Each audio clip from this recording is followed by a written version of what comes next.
নমস্কার, hour untold স্টোরিজে তোমাদের সবাইকে আরও একবার অনেক স্বাগত। আমি অর্চমা আবারও চলে এসেছি আজকে নতুন একটা রান্নার রেসিপি নিয়ে। কাঁচা আম আর মাংস দিয়ে তৈরি ম্যাঙ্গো হানি চিকেন ডিলাইট। অসাধারণ একটা রেসিপি, চলো শুরু করি। প্রথমেই লেবু গোলমরিচ দিয়ে ম্যারিনেট করা চিকেন, পেঁয়াজ কুচোনো, আদা কাঁচা লঙ্কা রসুন পেস্ট, সাদা তিল, এটা হচ্ছে কাঁচা আম, আমি সেটাকে কেটে এরকম স্লাইস করে রেখে দিয়েছি। বাড়িতে বানানো গরম মশলা যেটা আমি ইউজ করি, কাশ্মীরি রেড চিলি, জিরে গুঁড়ো, হলুদ, নুন, এটা হানি বা মধু, সর্ষের তেল আর চাট মশলা। চলো শুরু করা যাক। প্রথমেই আমি কাঁচা আমের যে স্লাইসগুলো কেটেছিলাম এটাকে ভালো করে মিক্সার গ্রাইন্ডারে পেস্ট করে নেব। পেস্ট করা হয়ে গেছে দেখতেই পাচ্ছ। এরপর গ্যাসে কড়াই বসিয়ে দিয়েছি, এর মধ্যে বেশ খানিকটা পরিমাণে সর্ষের তেল দিয়ে দিলাম। তোমরা তোমাদের চিকেনের পরিমাণ অনুযায়ী সর্ষের তেলটা নিয়ে নিও। বেশি পরিমাণে তেল আমি এখানে দিইনি, মিডিয়াম পরিমাণ তেল ইউজ করলেই রান্নাটা ভালো হয়। তেল গরম হয়ে গেলে আমি এর মধ্যে গোটা গরম মশলা অর্থাৎ দারচিনি, লবঙ্গ আর ছোট এলাচ দিয়ে দিলাম, আর কুচনো পেঁয়াজ যেটা কেটে রেখেছিলাম ওগুলোও দিয়ে দিলাম। বেরেস্তা বানাবো না, তবে হালকা করে একটু লালচে লালচে করে পেঁয়াজগুলোকে ফার্স্টে ভেজে নেব। একটু গ্যাসের ফ্লেমটা বাড়িয়ে দিয়েছি এবং পেঁয়াজগুলো লালচে লালচে করে ফ্রাই হতে দিলাম। দেখতেই পাচ্ছ পেঁয়াজ মোটামুটি লালচে লালচে রং ধরে নিয়েছে। যেহেতু পুরোপুরি বেরেস্তা বানাবো না, তাই এই রকম ভাজা হলেই আমার চলবে। এর মধ্যে আমি লেবু আর গোলমরিচ গুঁড়ো দিয়ে যে চিকেনটা ম্যারিনেট করে রেখেছিলাম সেটা দিয়ে দিলাম। এরপর চিকেনটাকে আমি ভালো করে একটু ভাজতে দেব। এই রান্নাটাতে কোনো রকম মশলা দিয়ে আমি চিকেন ম্যারিনেট করিনি, দেখতেই পাচ্ছ, তোমরাও করো না। শুধুমাত্র গোলমরিচ আর লেবু দিয়ে চিকেনটাকে কিছুক্ষণের জন্য ম্যারিনেট করে রেখো। পারলে ওভারনাইটও রাখতে পারো, বাট যাদের তাড়াহুড়ো করে রান্নাটা করার আছে তারা মোটামুটি 8 ঘন্টা বা 1 ঘন্টা রেখো, তাহলেই হবে। এরপর মিডিয়াম ফ্লেমে আমি চিকেনগুলোকে একটু পেঁয়াজের সাথে তেলে ভেজে নিচ্ছি এবং ঢাকা দিয়ে দিলাম কিছুটা পরিমাণ সিদ্ধ হওয়ার জন্য। ঢাকনা খুলে নিলাম, দেখতেই পাচ্ছ চিকেন থেকে বেশ কিছুটা পরিমাণে জল বেরিয়ে এসেছে এবং চিকেনটা প্রায় 30% মতো সেদ্ধ হয়ে এসেছে। এরপর চিকেনটা এরকম ভাজা ভাজা হয়ে গেলে আমি যে আদা রসুন আর কাঁচা লঙ্কার পেস্টটা বানিয়েছিলাম সেটা ঢেলে দিলাম এবং ভালো করে চিকেনের সাথে এই পেস্টটাকে নাড়িয়ে নিচ্ছি, যাতে মশলাটা চিকেনের মধ্যে ফ্লেভারটা আসে। এরপর চিকেন আর মশলাটা ভাজা ভাজা হয়ে গেলে একে একে গুঁড়ো মশলা দেব। প্রথমেই দিলাম জিরে গুঁড়ো, দেন পরিমাণ মতো হলুদ দিয়ে দিলাম, এরপর দিয়ে দিলাম কাশ্মীরি রেড চিলি। এটা বলতে পারো কালারটা আনার জন্য, ভালো একটা কালার যেহেতু আসে সেই জন্য। কাঁচা লঙ্কা যেটা দিয়েছি ওতেই মেনলি ঝালটা হবে এই রান্নাতে। ভালো করে এই ড্রাই স্পাইসেস বা গুঁড়ো মশলাগুলোকে চিকেনের সাথে নাড়িয়ে নিচ্ছি, যাতে ভালো করে মশলার ফ্লেভারগুলো চিকেনের মধ্যে ঢোকে, এবং চিকেনটাকে আরও কিছুক্ষণের জন্য ভাজা ভাজা হতে দিচ্ছি। খুব সহজেই রান্নাটা হয় আর স্বাদটা একটু অন্য রকমের হয়। তোমরা বাড়িতে বানিয়ে কখনো খেও। অসাধারণ চিকেন এবং আমের দুটোরই ফ্লেভার এখানে ইনট্যাক্ট থাকে।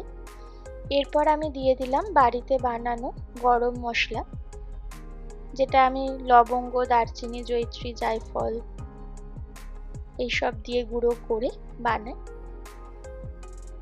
বাইরের কেনা গরম মশলার থেকে আমার মনে হয় বাড়িতে বানানো এই মশলাটা যে কোনো রান্নাতে যদি গরম মশলা হিসেবে ব্যবহার করো তাহলে সেই রান্নার স্বাদ আরও অনেক গুণে বাড়িয়ে দেয়। এরপর কিছুটা ঢাকা হয়ে সেদ্ধ হতে দিলাম। ঢাকাটা খুলে নিয়ে দেখতেই পাচ্ছ চিকেনটা মোটামুটি বেশ ভালোই কষানো হয়ে গেছে এবং মশলা থেকে তেল প্রায় ছেড়ে দিয়েছে। এর মধ্যে আমি অ্যাড করব সামান্য পরিমাণে জল,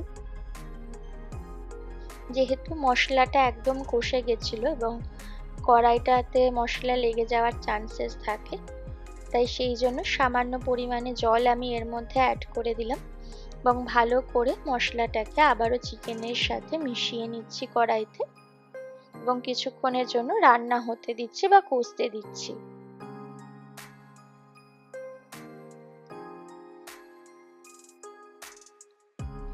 ভালো করে চিকেনটাকে এখানে হালকা ফ্লেমে বা লো ফ্লেমে একটু কষতে দিও।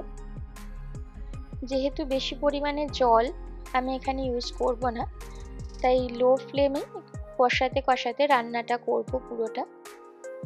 দেখতেই পাচ্ছ চিকেন থেকে জল প্রায় ছেড়ে দিয়েছে 7 থেকে 10 মিনিট পরে। ঠিক যেরকম টেক্সচার বা যেরকম গ্রেভিটা আমি চাই ঠিক সেরকমই হয়েছে মাংসটা কষানোর পরে। একটু টাইম লাগে, অল্প, বেশিক্ষণও নয়, বাট ধীরে ফ্লেমে বা লো ফ্লেমে রান্নাটা করো। এরপর কাঁচা আম যেটা আমি পেস্ট করে রেখেছিলাম, কাঁচা আমের মধ্যে আমি কিন্তু কিচ্ছু অ্যাড করিনি, শুধু নর্মাল কাঁচা আমের যে স্লাইসগুলো নিয়েছিলাম সেটাকে পেস্ট করে নিয়েছি, সেটাই চিকেনের মধ্যে দিয়ে দিলাম এবং ভালো করে চিকেনের সাথে মিশিয়ে নিচ্ছি। কাঁচা আমের যে টক ঝাল মিষ্টি যে একটা ফ্লেভার থাকে, কিছুটা মিষ্টি কিছুটা টক, এবং চিকেনের যে ঝাল ফ্লেভার থাকে এই মশলাগুলোর জন্য, সব মিলিয়ে চিকেনের এই রেসিপিটা অসাধারণ একটা রেসিপি হয়। আমি আর একটু সামান্য পরিমাণে জল অ্যাড করলাম, বলতে গেলে প্রায় খুবই অল্প। তোমাদের যদি মনে হয় যে গ্রেভিটা ঠিক আছে তাহলে তোমরা জল অ্যাড করো না।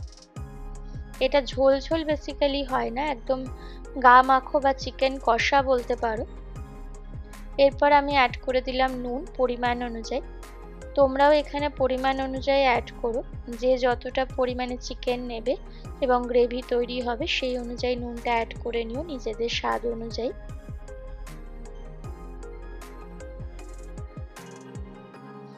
এরপর ভালো করে মশলাটা আম এবং নুন চিকেনের সাথে কষিয়ে নিলাম এবং আরও কিছুক্ষণ ঢাকা দিয়ে হতে দিলাম।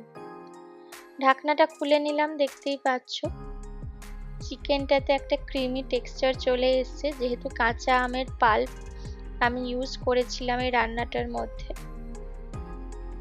এবং তোমরা যখন বাড়িতে বানাবে দেখবে একটা অসাধারণ গন্ধ বেরোবে। এরপর আমি অ্যাড করে দিলাম হানি। তোমরাও যতটা মিষ্টি চাও ঠিক ততটা পরিমাণে হানি ইউজ করো বা মধু। তার আগে একবার একটুখানি দেখে নিও, কাঁচা আম যদি খুব টক হয় তাহলে হানির পরিমাণ কিছুটা বেশি লাগে, আর যদি কাঁচা আমটা একটু কাঁচা মিঠে আম হয় তাহলে হানির পরিমাণ কিছুটা কম লাগে। এবং এখানে আমি অ্যাড করে দিলাম ভাজা জিরে গুঁড়ো। এটা তখন আমি ইনগ্রিডিয়েন্টসের মধ্যে তোমাদেরকে দেখাইনি, বাট শুকনো খোলায় জিরেটাকে ভেজে নিয়ে আমি ভাজা গুঁড়ো অনেক সময় রেখে দিই, বিভিন্ন রান্নায় ইউজ করি বলে এখানেও দিলাম। ভাজা জিরের একটা সুন্দর ফ্লেভার আসে, ওই জন্যই এটা অ্যাড করলাম। এবং সব শেষে অ্যাড করব চাট মশলা। টক ঝাল মিষ্টি এই তিনটে স্বাদই এই চিকেনের রেসিপিটাতে থাকে, তাই বাড়িতে বানিয়ে খেও লুচি পরোটা দিয়ে বা ফ্রাইড রাইসের সাথেও তোমরা ট্রাই করে দেখতে পারো। এরপর কিছুক্ষণ স্ট্যান্ডিং টাইমে দিলাম এবং 5 মিনিট পর দেখতেই পাচ্ছ গরম গরম ম্যাঙ্গো হানি চিকেন রেডি। ওপর থেকে সাদা তিল শুকনো খোলায় ভেজে দিয়ে দিয়েছি। অসাধারণ এই রেসিপিটা বাড়িতে বানিয়ে খেও এবং আমাকে কমেন্ট করে জানিও কেমন লাগলো। নেক্সট এপিসোডের জন্য একটু ওয়েট করো, খুব তাড়াতাড়ি আবার আসছি। ততক্ষণ ভালো থেকো এবং চ্যানেলটাকে লাইক শেয়ার অ্যান্ড সাবস্ক্রাইব করে দিও।